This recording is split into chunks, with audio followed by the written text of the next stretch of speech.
Bismillahirrahmanirrahim. Assalamualaikum dan salam sejahtera. Berjumpa kita sekali lagi di dalam kursus SCH 2263 Kritikan Drama, dan pada kali ini saya akan berkongsi kepada anda semua satu lagi topik menarik yang terdapat dalam kursus ini. Tetapi sebelum itu ingin saya ingatkan semula bahawa sebelum ini kita telah pun berkongsi ataupun saya telah pun membincangkan beberapa aspek berkaitan dengan drama, daripada pengenalan kepada drama yang mana kita telah memberikan pendefinisian berkenaan dengan drama dan juga konsep-konsep yang terdapat di dalam drama, dan mengambil pandangan daripada beberapa tokoh seperti Rama Bujang dan juga Manasikana. Jadi untuk kali ini kemudian kita juga telah membincangkan mengenai topik yang kedua, iaitu pengenalan kepada kritikan drama, yang mana apa yang kita bincangkan di dalam topik tersebut adalah berkaitan dengan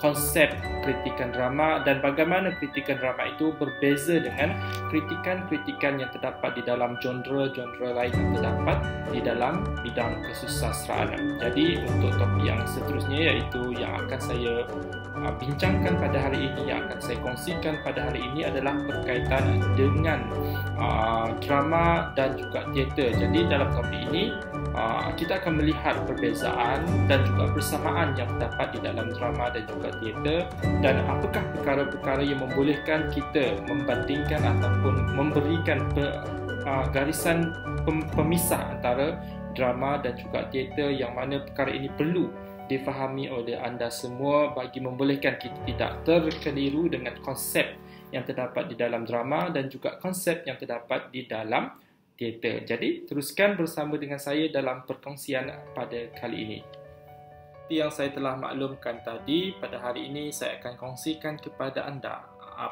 apakah yang membezakan ataupun perbezaan di antara drama dan juga teater, yang mana ini adalah satu topik yang perlu difahami dengan sebaiknya bagi membolehkan kita faham tentang konsep drama dan juga teater, kerana terdapat banyak persoalan yang dikemukakan oleh para pelajar tentang drama.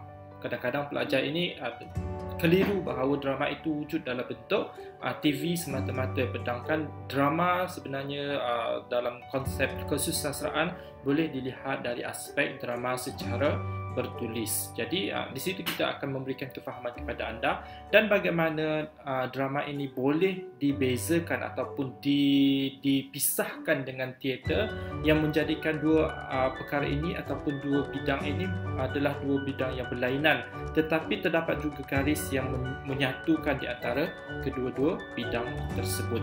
Jadi sebelum kita pergi lebih lanjut berkenaan dengan perbezaan antara drama dan juga teater, terlebih dahulu kita perlu bertanyakan kepada diri sendiri tentang satu soalan: bagaimanakah untuk membezakan antara drama dan juga teater? Jadi soalan ini adalah soalan yang perlu ditanya kepada diri anda ataupun diri kita, supaya kita tahu di akhir itu nanti kita tahu perbezaan di antara drama dan juga teater. Jadi apakah perkara-perkara ataupun aspek-aspek yang boleh dijadikan sebagai garis panduan untuk membolehkan kita membezakan di antara drama dan juga teater. Jadi soalan ini perlu kita tanya kepada diri sendiri sebelum kita pergi dengan lebih lanjut. Jadi untuk sekarang kita mungkin ada yang faham bahawa drama dan juga teater itu adalah benda yang sama, tapi sebenarnya di antara drama dan juga teater itu dia adalah dua perkara yang berbeza, yang akan saya jelaskan sedikit sahaja lagi. Alright. Jadi ini adalah perkara-perkara yang sering juga kita perlu pertanyakan di dalam diri tentang drama dan juga teater, di mana drama dan juga teater ini boleh kita kategorikan kepada dua bentuk, iaitu drama dalam bentuk tradisional dan juga moden. Begitu juga dengan teater, yang mana teater juga kita boleh kategorikan di bawah dua kategori, iaitu teater tradisional dan juga teater moden. Tapi bagaimanakah kita nak menentukan bahawa sesebuah teks ataupun perkara itu berada di bawah drama ataupun berada di bawah teater? Okay. Ini adalah soalan-soalan yang perlu ditanyakan juga kepada diri kita sebagai seseorang individu yang ingin memahami tentang drama dan juga teater lah. Alright, so di dalam kategori drama, terdapat drama-drama yang bersifat makyung, okay, seperti Mek Mulung dan juga Wayang Kulit dan juga Bangsawan. Manakala teater juga boleh kita kategorikan sebagai drama ataupun teater dalam bentuk musical.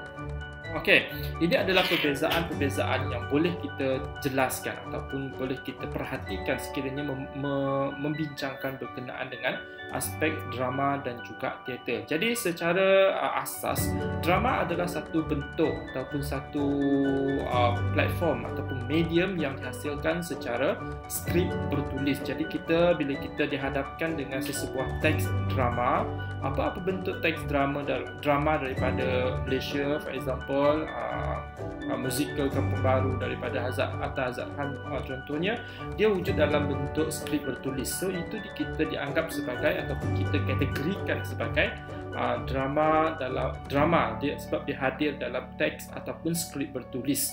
Kemudian drama juga dia memerlukan pembacaan, di mana apabila kita dihadapkan dengan sesebuah teks, kita perlu membaca teks tersebut untuk memahami jalan cerita ataupun isi kandungan yang terdapat di dalam drama berkenaan. Sekiranya kita tidak membaca sesebuah teks, jadi kita tidak akan faham apakah isi kandungan ataupun naratif yang cuba disampaikan di dalam drama tersebut, yang akhirnya menyebabkan kita tak tahulah apa kandungannya. Jadi untuk menikmati sesebuah teks drama, kita perlu melalui proses pembacaan, yang mana proses pembacaan memerlukan kita meneliti setiap bait kata ataupun kata-kata yang terdapat di dalam teks tersebut. Manakala perkara yang ketiga yang terdapat di dalam drama juga ialah ia akan melibatkan pembaca dan juga teks, yang mana dia melibatkan one to one ataupun satu individu kepada sebuah teks. Itu adalah yang berlaku pada drama, yang mana untuk membolehkan kita memahami teks itu tersebut, ia akan melibatkan kita sebagai pembaca dan kita akan dihadapkan dengan sebuah teks ataupun beberapa teks lah. Jadi dia akan melibatkan hubungan satu hala antara pembaca dan juga teks sahaja. Dia tidak melibatkan orang lain. Okay?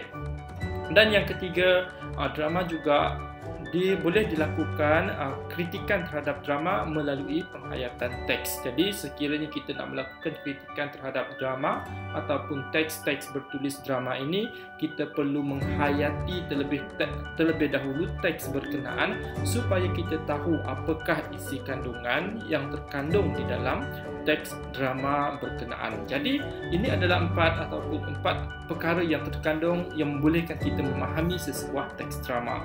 Manakala apabila dihadapkan dengan teater dia bertentangan dengan drama, di mana teater dia wujud dalam bentuk pementasan ataupun lakonan. Jadi untuk kita menilai sesebuah drama teater, kita perlu pergi untuk melihat sesebuah pementasan ataupun sesebuah lakonan. Jadi kita tidak boleh membaca teks sahaja dalam bentuk teater, tapi teater kita perlu datang ke sebuah tempat and then sesebuah cerita itu perlu dipentaskan dan dilakonkan oleh pelakon-pelakon yang tertentu untuk membolehkan teks teater itu dihadapkan kepada khalayak.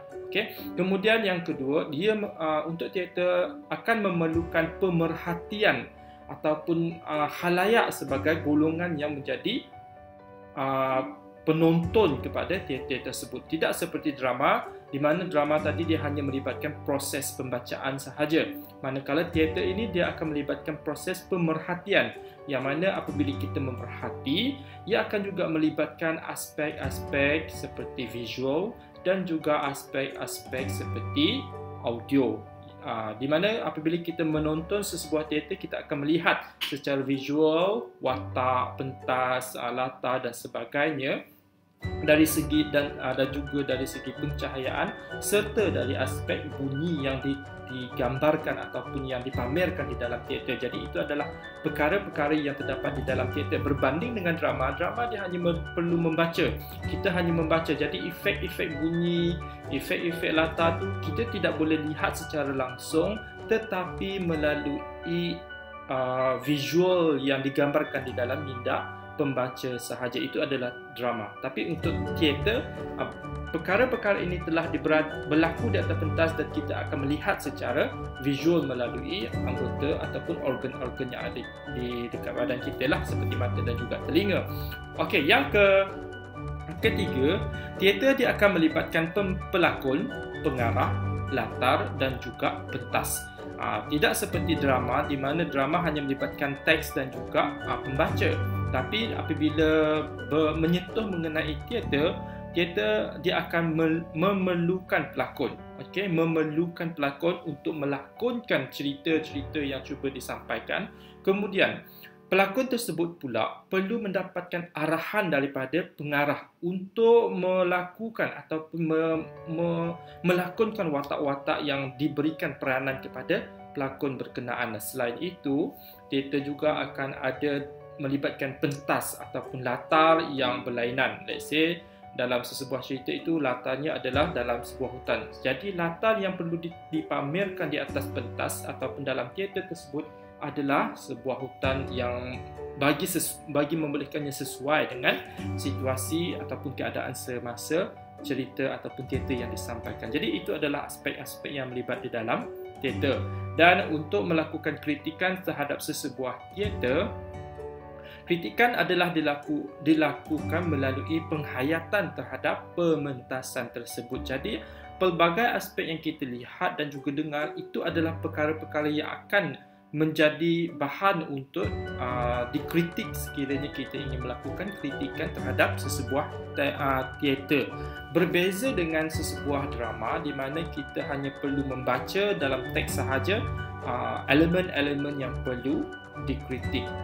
Okay? Itu adalah perbezaan antara drama dan juga teater. Kemudian elemen-elemen yang lain yang turut dapat dikesan di dalam perbezaan antara drama dan juga teater adalah dalam drama dia adalah sebuah cerita, okey, yang mana cerita itu adalah cerita yang bersifat bertulis yang memerlukan kita faham melalui pembacaan tentang apa yang terdapat di dalam drama. Berbanding dengan teater, dia akan dihadapkan dengan proses lakonan lah, di mana pelakon ataupun watak-watak yang terdapat di dalam teater tersebut yang akan memberikan cerita kepada kita sebagai penonton kepada drama berkenaan. Okey, yang kedua dari segi pemikiran, yang mana dalam sesebuah drama yang dihadapkan kepada kita akan memerlukan kita memikirkan peristiwa-peristiwa yang berlaku di dalam tu, dan daripada pemikiran inilah kita boleh menginterpretasikan apakah isi kandungan yang cuba disampaikan di dalam teks drama. Manakala yang ketiga adalah ada aspek plot, yang mana plot tu adalah perkara biasa. Bermulanya sesebuah drama ataupun teks drama ini bagaimana bermulanya, kemudian sampai kepada peringkat climax dan akhirnya kepada penyelesaian ataupun peleraian lah. Okey, yang keempat adalah dari segi message, di mana message yang disampaikan itu adalah melalui kaedah pembacaan ataupun tulisan yang perlu dihadapkan oleh khalayak. Dan juga yang seterusnya adalah dari aspek watak dan juga pewatakan, latar dan juga gaya bahasa. Manakala dari segi teater pula terdapat beberapa elemen yang terdapat di dalam teater seperti pelakon tadi yang saya ceritakan, kemudian ruang lakon iaitu pentas. Jadi untuk sesebuah teater dilaksanakan, dia memerlukan ruang lakon yang khusus bagi membolehkan teater tersebut disampaikan kepada khalayak. Tak kiralah pentas dalam bentuk pentas yang dalam dewan ataupun pentas secara terbuka. Jadi itu adalah ruang lakon yang diperlukan untuk merealisasikan sesebuah teater. Kemudian terdapat juga skrip atau idea ataupun subjek jika tanpa skrip. Jadi skrip adalah yang akan menentukan ataupun yang menjadi guide kepada pelakon ataupun pengarah bagi mengolah teater tersebut supaya sampai kepada khalayak dengan sebaiknya. Okay.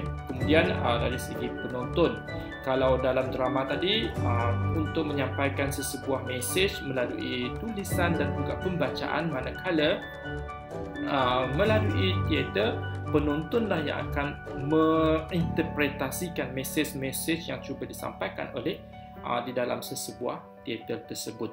Kemudian ada juga elemen-elemen seperti visual dan juga scenografi di dalam pembentukan sesebuah teater. Visual ni maksudnya gerak lakon pelakon, efek cahaya ataupun lampu yang terdapat di dalam tu, ataupun elemen-elemen rumah yang digambarkan di atas pentas, ataupun suasana suram, pelbagai elemen visual lah. Jadi elemen-elemen visual inilah yang akan memberikan kesan kepada penonton ataupun khalayak bagi menjiwai dengan lebih dalam peristiwa yang terdapat di dalam sesebuah teater. Kemudian dari segi yang seterusnya adalah dari segi struktur dramatik dan juga koordinasi semua elemen di atas yang menjadikan sesebuah teater itu lengkap sebagai sebuah teater. Okay. Next, medium-medium yang boleh digunakan untuk mempersembahkan drama. Okay, drama boleh dipersembahkan dalam pelbagai bentuk medium, antaranya adalah melalui radio, kemudian televisyen ataupun filem, kemudian pentas, yang mana pentas ini adalah spesifik terus kepada teater. Jadi, teater dan drama ada juga perkaitan di mana titik penghubung antara teater dan drama ialah teks drama itu boleh dilakukan untuk pementasan secara teater. Jadi kita tengok satu persatu lah setiap perkara yang terdapat di dalam medium untuk mempersembahkan drama ini, iaitu yang pertama tadi daripada medium radio ataupun drama radio lah. Kalau kita dengar kepada radio-radio tertentu yang terdapat di Malaysia ini, ada radio yang masih memainkan drama-drama radio, yang mana drama-drama radio ini dia akan menggunakan elemen suara untuk hawa telinga pendengar lah. Jadi bila watak-watak yang terdapat di dalam tu bercakap ataupun berdialog, kita akan mendengar suara, tapi kita tidak boleh melihat secara visual. Jadi medium audio akan memberikan peranan besar di dalam penyampaian drama melalui radio. Kemudian ada juga kesan-kesan bunyi, kemudian ada elemen-elemen muzik, dan boleh dilakukan secara rakaman ataupun secara langsung. Dan drama radio ini bersifat sehala lah, sebab kita hanya mendengar drama tersebut disampaikan dan kita akan memberikan interpretasi.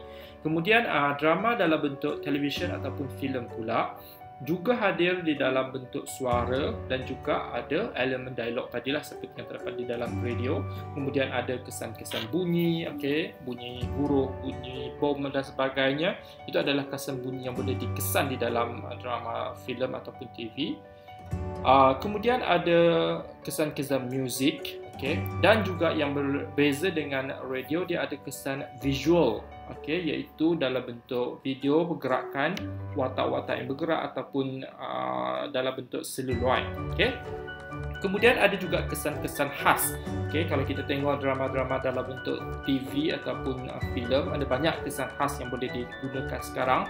For example, kalau nak gunakan CGI, boleh kesan-kesan khas begitu digunakan di dalam penghasilan drama dalam bentuk televisyen ataupun filem. Dan drama televisyen biasanya ataupun lazimnya dilakukan secara rakaman. Tidak ada lagi filem-filem yang dihasilkan dengan live film, sebab semuanya dalam bentuk drama yang telah pun dirakam terlebih dahulu untuk disampaikan, ataupun filem yang telah dirakam ataupun direkodkan dahulu sebelum diedit kemudian dipersembahkan kepada khalayak untuk menikmati isi kandungan yang terdapat di dalam drama ataupun filem, drama TV ataupun filem. Kemudian drama TV dan juga filem ini juga bersifat sehala lah, kerana dia hanya menyampaikan kita sebagai penonton mendengar dan melihat sahaja. Manakala yang ketiga dalam kategori drama pentas ataupun teater tadi, sama juga masih ada unsur-unsur suara ataupun dialog, kemudian ada kesan bunyi, kemudian ada kesan muzik dan juga visual pentas. Visual untuk drama dalam kategori pentas ataupun teater ini dia lebih spesifik sedikit, kerana dia akan ada visual pentas di mana akan ada pergerakan dari segi pergerakan watak, pergerakan peralatan-peralatan yang terdapat di pentas dan juga pergerakan-pergerakan kesan-kesan scenografi yang memberikan satu bentuk visual ataupun gambaran visual kepada khalayak untuk memahami teater pentas tersebut. Kemudian ada juga kesan-kesan khas. Kesan-kesan khas ni macam asap, for example. Kalau kita tengok drama-drama pentas ni akan ada asap kalau nak menunjukkan suatu perkara. Kemudian ada kesan-kesan kilat yang daripada lampu dia. So itu semua adalah kesan-kesan khas yang boleh dilakukan ke atas drama dalam bentuk pentas ataupun teater. Dan drama dalam bentuk pentas ataupun teater ini lazimnya kebanyakannya akan dilaksanakan secara langsung ataupun secara live lah. Kalau merujuk kepada drama pentas ataupun teater Malaysia yang sangat aktif untuk melakukan ataupun mempersembahkan drama secara pentas ataupun teater ini adalah seperti Istana Budaya. Kalau kita tengok Istana Budaya, aktiviti dia orang sepanjang tahun adalah antaranya adalah untuk melaksanakan drama ataupun pementasan teater, di mana setiap teater itu akan berlaku dalam satu tempoh yang tertentu, mungkin dalam seminggu. Jadi dilakukan secara langsung. Pelakon itu perlu melakonkan wataknya secara langsung di hadapan khalayak dan juga bersifat yang terakhir adalah bersifat dua hala ataupun bersifat interaktif. Kerana apa? Kerana teater lazimnya dia akan memerlukan khalayak untuk memberikan respon kepada peristiwa-peristiwa yang cuba disampaikan di atas pentas secara terus. Kadang-kadang khalayak akan memberikan tepukan ataupun akan memberikan sorakan kepada pelakon-pelakon yang berada di atas pentas, kerana kadang-kadang pelakon dia sangat kreatif dalam memainkan peranan, di mana dia akan bertanya secara direct kepada penonton yang berada di dalam dewan tersebut, walaupun soalan itu bukanlah secara perlu dijawab dengan segera, tetapi penonton-penonton ada juga yang akan memberikan respon ataupun maklum balas terhadap peristiwa-peristiwa ataupun persoalan-persoalan yang disampaikan oleh pelakon di dalam drama pentas. Jadi ketiga-tiga perkara ini adalah cara ataupun kaedah yang digunakan untuk mempersembahkan drama, iaitu sama ada melalui drama radio, drama televisyen ataupun filem, dan juga drama secara pentas ataupun teater tadi. Jadi ketiga-tiga ini mempunyai persamaan, tetapi terdapat juga perbezaan yang membolehkan kita tahu bahawa sesebuah teks drama yang dipentaskan ataupun dipersembahkan itu dalam kategori yang mana satu. Jadi secara keseluruhannya, drama dan teater saling berkaitan antara satu sama lain, dan jalinan antara kedua-duanya membentuk satu ruang untuk membina hubungan rapat antara penulisan drama dan juga pementasan teater. Jadi keseluruhannya kita boleh rangkumkan bahawa drama dan teater sebenarnya adalah dua medium yang berlainan sahaja untuk menyampaikan sesuatu cerita ataupun naratif, tetapi secara asasnya kedua-duanya adalah bertujuan yang sama, iaitu untuk memberikan kesan ataupun memberikan pengajaran ataupun kesan kepada khalayak sebagai khalayak yang membaca ataupun melihat ataupun mendengar kepada kedua-duanya. Cumanya yang memisahkan antara drama dan teater ini adalah bagaimana kedua-duanya disampaikan.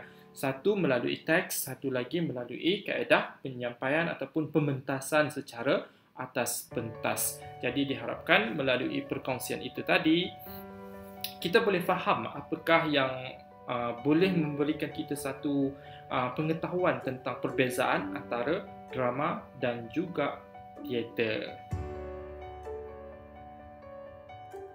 Okey, itu dia tadi perkongsian saya berkenaan dengan topik pada kali ini. Saya harapkan anda semua faham dengan apa yang telah saya terangkan kepada anda, dan apabila anda keluar ataupun berada di hadapan khalayak ataupun boleh apabila seseorang bertanyakan kepada anda tentang perbezaan antara drama dan juga teater, anda boleh memberikan penjelasan berdasarkan konsep-konsep seperti yang saya telah kongsikan kepada anda tadi, dan diharapkan ilmu tersebut, pengetahuan tersebut dapat diperkembangkan lagi dengan memperoleh lebih banyak bahan-bahan bacaan berkaitan dengan drama dan juga teater, supaya kita tidak terkandas di dalam konsep pemahaman yang hanya terhad sahaja. Jadi sangat banyak bahan-bahan bacaan daripada luar sana, daripada buku, daripada jurnal dan sebagainya yang kita boleh jadikan sebagai rujukan untuk memahami dengan lebih mendalam tentang perbezaan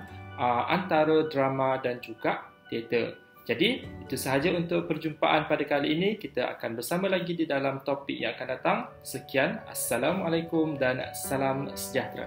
Bye.